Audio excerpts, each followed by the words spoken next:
तर नमस्कार मित्रांनो, माझं नाव आहे मनोज विठ्ठल सदामते आणि हा माझा मित्र संदीप बबन गायकवाड.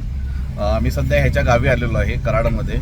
तर इथंच आमचं म्हणजे आज आम्ही ठरवलेलं आहे की ते जेवढेही फास्ट फूड मिळतात कॉलेज एरियामध्ये त्या सगळ्यांना टेस्ट करायचा. तर संदीप, तुम्ही सांगा आम्हाला की कशापासून सुरुवात केली पाहिजे. तर आता आपण आलेलो आहोत तो हरिओम फास्ट फूड म्हणून आहे. इथे दाबेली आणि शेवपाव या दोन गोष्टी मिळतात. ॲक्च्युली याची जी शाखा आहे ती कराडमधली आहे, कन्याशाळेजवळ. बऱ्याच लोकांना त्याचं नाव माहीत असेल. तर आपण आता सुरुवात करूया दाबेलीपासून, जी आता कॉलेजवरती त्याची एक शाखा सुरू झाली आहे तिकडून. तर आम्ही त्याला तर दाबेली ऑर्डर केलेली आहे आणि दाबेली आलेली आहे. तर ही दाबेली तुम्ही बघू शकता. तर ही आपली पहिली दाबेली. आता आपण कॉलेजलाच आज कव्हर करणार आहोत. अतिशय गरम अशी दाबेली आहे, हाताला चटका बसला. तर मनोज सुरुवात करेल या दाबेलीच्या टेस्टपासून. ओके, मी टेस्ट करेन, तुम्हाला सांगतो. तर आत्ताच आम्ही कराडची दाबेली टेस्ट केली कॉलेज एरियामधील. अप्रतिम असं बोलता येऊ शकत नाही, पण इट्स ओके. ती ओके सो तुमचं काय म्हणणं आहे?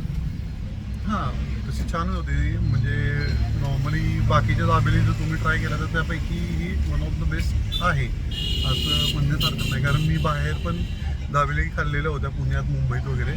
त्यापेक्षा तर किती तर पटीने चांगली आहे. हा, म्हणजे अगदी बेसिकच होती दाबेली. हां, so let's move on to the next destination, next dish. Okay, next आपण कुठे असेल? नेक्स्ट मी म्हणतो आपण ट्राय करूया आपला जो महेशचा जो गाडा आहे फेमस, त्याचा एक रगडा समोसा मिळतो. ओके, तो मिळतोय का बघूया. ओके. पॉज नव्हतं केलं तू. तर आता आपण आलेलो आहे आमच्या जुन्या आठवणींमध्ये. ॲक्च्युली हे तुम्हाला दाखवायचं म्हणून दाखवत नाही आम्ही. इथे आम्ही जीवन जगलो, मी आणि बंटी आणि अजून काही मित्र होते. बरेचसे मित्र होते आमचे, बरेचशी एक गँग होती आमची असं म्हणू शकता तुम्ही.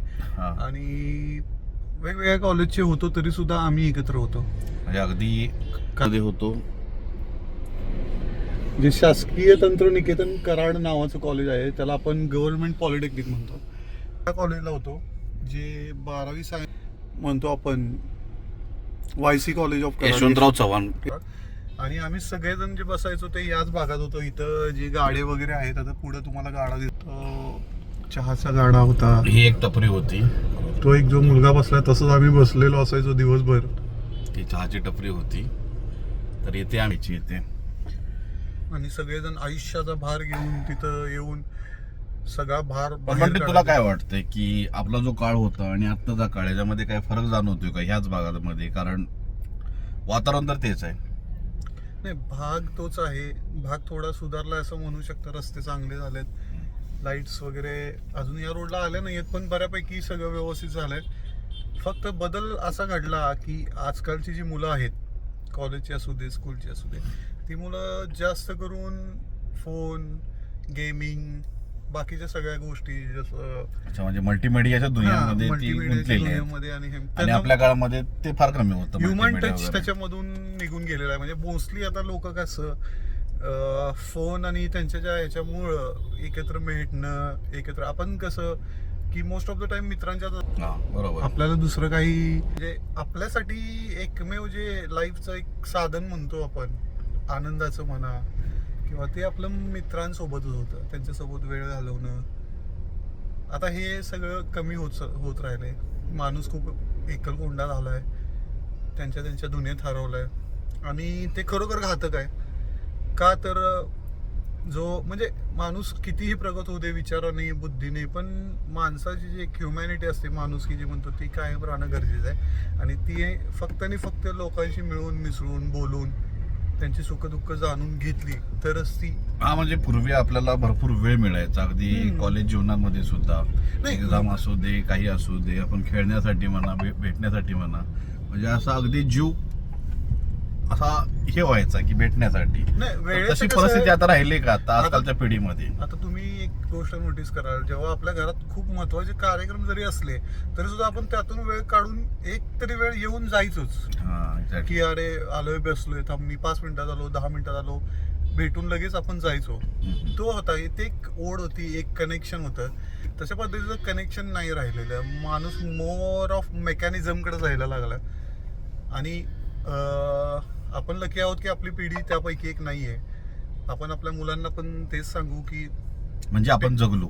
टेक्नॉलॉजी वगैरे चांगली आहे, त्या गोष्टीबद्दल तुम्ही त्या शिका, योग्य पद्धतीने वापरा, पण त्यासोबतच माणसांनी माणसात मिसळणं गरजेचं आहे. एकमेकांची सुखदुःख जाणणं, त्यांना मदत करणं, त्यांच्या आनंदात स्वतः आनंदी होणं खूप फार महत्वाच्या महत्वाचं गोष्टी आहे, आहेत. फार महत्वाचं आहे. तर आपण आता नवीन आपला अजून एक सांगायचं म्हणजे ज्या वेळेला थंडीचे दिवस असायचे त्यावेळेला आपल्या सातारा, सांगली, कोल्हापूर भागामध्ये यात्रा असायच्या ओके, किंवा उन्हाळ्याची सुरुवात उन्हाळ्याच्या असायची. उन्हाळ्याच्या सुरुवातीच्या दरम्यान आसपास ते यात्रा असायची. असतात. तर आपण प्रत्येक यात्रा अटेंड करायचो. Yes yes yes. आणि त्या यात्रेमध्ये जाऊन आपण त्यांचे म्हणजे नॉनव्हेज जेवण असू दे, व्हेज असू दे, म्हणजे जसं ते देतात त्या टाईपमध्ये. बरोबर आहे. तर तसं काही आता चालू आहे का?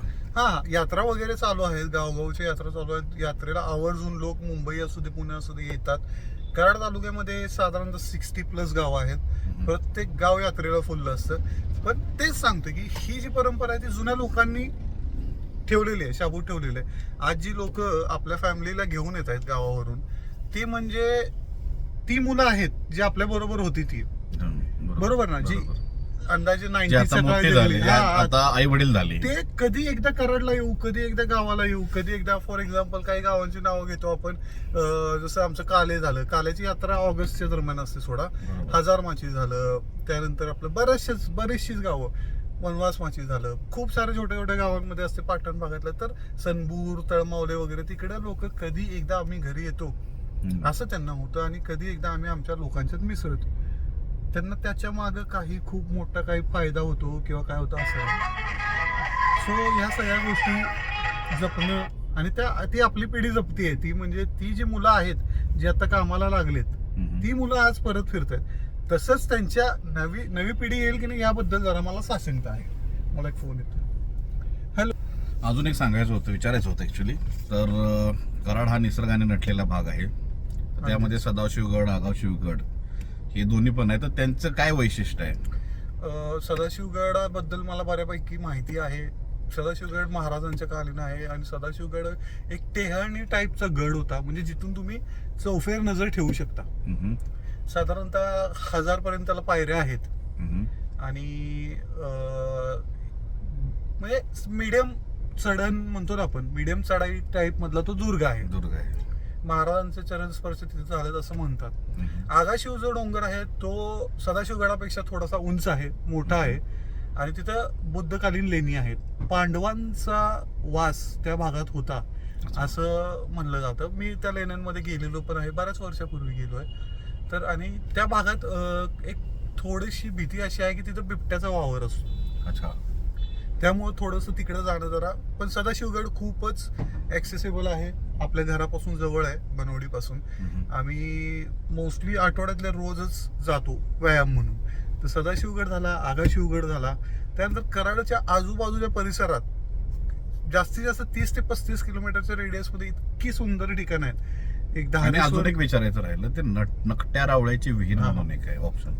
नकट्या रावळ्याची विहीर मुघलकालीन एक विहीर आहे. ती पंतांचा कोट म्हणून सोमवारपेठ भागात ती विहीर आहे, आतल्या बाजूला पाठीमागं नदीच्या किनारे. खूप खोल विहीर आहे, जुनं दगडी बांधकाम आहे. आपल्याला जर संधी मिळाली तर आपण तिकडे जाऊन ते दाखवू शकलो असतो. खूप मोठी आहे, आणि तिथं आता हल्लीच साफसफाई वगैरे केली. तर ते पण एक कराडाच्या इतिहासातली एक खूण म्हणू शकतो आपण. आणि त्याबद्दल ऐकलेली स्टोरी आहे की तो नकट्या रावळ्या म्हणे राक्षस होता. आणि तो म्हणे फुल्या मारत फिरायचा, आणि काय ज्या घराला फुल म्हणजे ज्या घरावर फुली नसेल तिथं काहीतरी घातपात व्हायचा. सगळ्या गावांमध्ये प्रत्येक एक दंतकथा असते, त्यापैकी एक आहे. सगळ्या गावांचे आता बऱ्याचशाच गोष्टी अशा आहेत. कराडमध्ये कसं आहे, प्रत्येक बाबतीत कराड हे एकदम समृद्ध आहे. कराडला इतिहास आहे, पांडवकालीन आहे, शिवाजी महाराजांच्या काळचा आहे. तसंच ही एक गोष्ट असेल जी जुन्या काळातली पूर्वापार चालत आलेल्या एक गोष्टीपैकी एक गोष्ट असेल. तर ती पण एक पाहण्यासारखी. तर ठीक आहे बंटी, आपल्या गप्पा चालतच राहतील. तर आपण आता दुसऱ्या स्टॉलवर आलो. स्टॉलचं नाव आहे फेमस टी स्टॉल, आणि बंटीच्या म्हणण्यानुसार इथे रगडा समोसा चांगला. तर आपण तो ट्राय करू. कदाचित बाकीच्या डिस्टर्बन्सनुसार बाहेर घेऊन जाऊ शकत नाही, कारण काही ऐकू येणार नाही ना, अंधार पडलाय भरपूर, त्यामुळे दिसणारही नाहीये. तर तो आणि मग तुम्हाला सांगतो. ठीक आहे. ओके. वा, हा तर काय होते हा एक समोसाचाच प्रकार होता. म्हणजे त्याच्यामध्ये समोसा नॉर्मल होता, त्याच्यात त्याने एक थोडं त्याला स्पायसी केले, जरा चटणी टच वगैरे दिला होता वापरून. त्याला, कसं वाटलं तुला समोसा? घाटी टच दिला होता, घाटी टच. कसं वाटलं समोसा तुला? हा छान होता, म्हणजे पैशाच्या हिशोबाच्या, म्हणजे किती रुपयाला होता तो बघ ना 12-15 रुपयाला असेल तो. हा म्हणजे पैशाच्या हिशोबाने चांगला होता आणि टेस्टी होता. म्हणजे इवन मला त्या दाबेलीपेक्षा चांगला वाटला. ओके, तर म्हणजे आपण एक स्टेप पुढे निघालो. नेक्स्ट लेवल आपली बघूया आता आणि पुढे काय होईल ते. नेक्स्ट लेवल आपल्याला अमृताचा प्यालाच निघायला.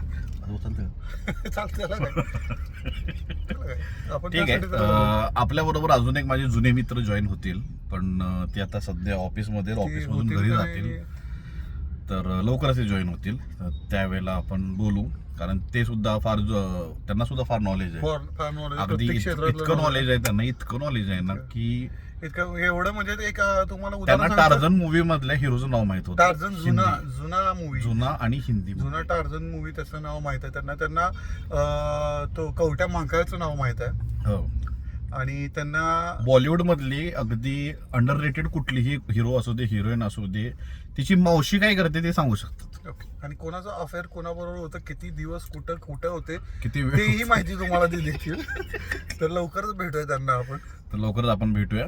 तर ठीक आहे, आपली वाटचाल चालूच राहील. 12 मिनिटं ऍड करू की तर त्याला? हा एक आपला पहिला पार्ट होता. सुरुवात केलेली आहे आपण. आवडली तर बघा, नाही आवडली तरी चालेल, आवडली तरी आवडली चालेल, तरी बघा, आवडली तरी तरी बघा. बघा. सजेशन्स पाठवा. सजेशन पाठवा. आपल्याला काय ह्याच्यातून काय खूप मोठं अचीव नाही करायचं, Achieve फक्त नाही आपल्या करायचं. भागात मनोज आला, खूप दिवसांनी आला, तर त्याची एक आठवण म्हणून आम्ही हे करतोय. आणि बाहेरची आपली जे मुलं आहेत, जे कामानिमित्त घरापासून लांब गावापासून असतात. लांब राहतात, त्यांना एक आमचा एक स्वीटचा मेसेज म्हणून हा व्हिडिओ देतोय.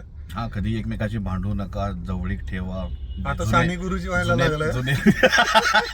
थोडं अरे म्हणजे जुने रिलेशन वगैरे सांभाळून ठेवा. मदर तेरेसा बाहेर यायच्या आधी आपण आता नवीन पार्ट कडे तर वळूया. दुसऱ्या पार्ट मध्ये माझा जुना मित्र अजून एक भेटेलच तुम्हाला. तर thank you. Thanks for further watching. म्हणजे जेव्हा तुम्ही बघाल तेव्हा, आणि प्लीज आम्हाला सपोर्ट करा सजेशन्सनी, लाईकनी. आणि आम्ही खूप ॲडिशन्स करत राहू अजून, आणि सगळे मिळून एक आणि करू. अजून व्हिडिओ क्वालिटी वगैरे आम्ही इम्प्रूव्ह करेन. हो. आम्हाला ऍक्च्युली यातली काहीच कल्पना नाहीये. हो, आम्हाला काहीच कल्पना नाहीये, आणि त्याबरोबर आम्ही दिसायला पण घाणेरड आहे, हा. त्यामुळे सॉरी. त्यामुळे सॉरी, तुम्हाला हे बघावं लागतंय. बाय. बाय.